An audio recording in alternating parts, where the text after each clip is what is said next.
Shalom jemaat Tuhan yang dikasihi oleh Tuhan. Puji nama Tuhan, sampai saat ini kita masih dipelihara oleh Tuhan, diberikan kekuatan, kesehatan yang datang dari Tuhan. Puji nama Tuhan. Kali ini saya akan menyampaikan pastoral note dengan saya kasih tema adalah Tuhan adalah gembalaku. Nah, ada suatu pertanyaan, siapakah Tuhan itu bagi kita? Tentunya banyak jawaban-jawaban yang kita dengar ketika kita bertanya kepada seseorang, siapakah Tuhan itu? Nah, dari jawaban-jawaban tersebut kita bisa menyimpulkan siapa itu Tuhan di mata orang lain, di hadapan teman-teman, jemaat, atau saudara-saudara kita yang lain. Nah, dari jawaban itu juga kita bisa mendapatkan harapan apa yang ada di hati dalam setiap individu tersebut atau dari orang-orang yang kita tanyai.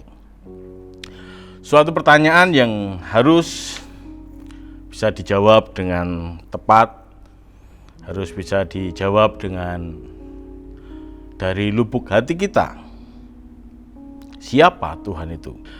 Jawaban itu harus benar. Sebab jika memandang Tuhan dari sisi yang keliru, maka kita bisa tersesat ketika kita menjalani kehidupan di dunia ini. Nah, akibatnya juga tidak main-main. Kita tidak akan sampai pada terminal hidup yang sejati. Yang ada hanyalah penderitaan selama-lamanya.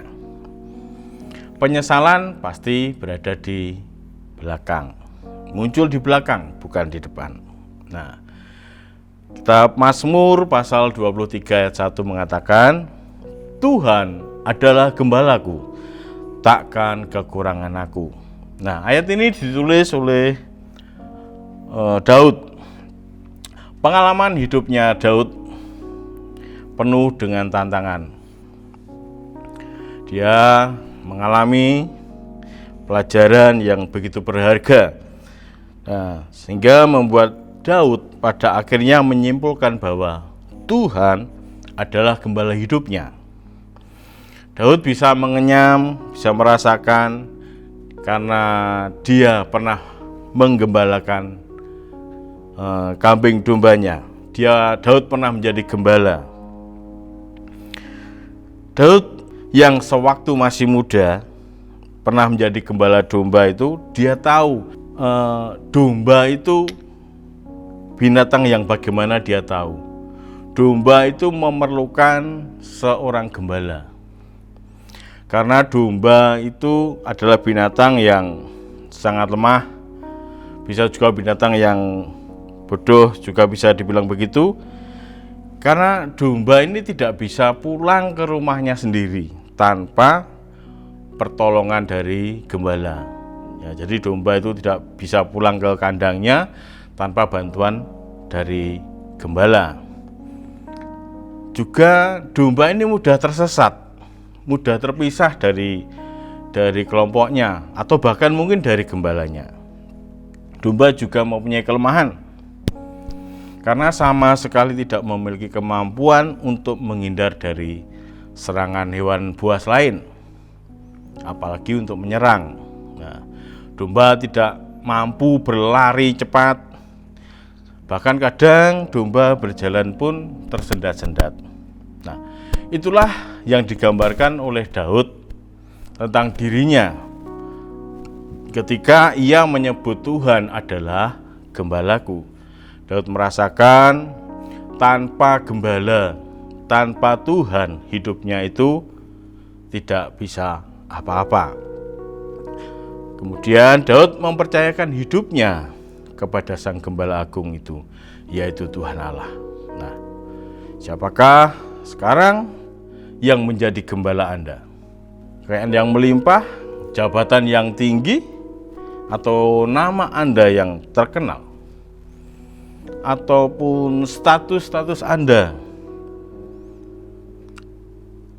sepanjang itu berasal dari dunia ini, itu tidak akan pernah sampai di tujuan akhir, yaitu kebahagiaan yang sejati.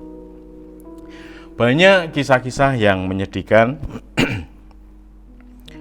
dari pengakuan orang yang ternama, orang-orang yang terhormat, di ujung perjalanan hidupnya penuh dengan penyesalan.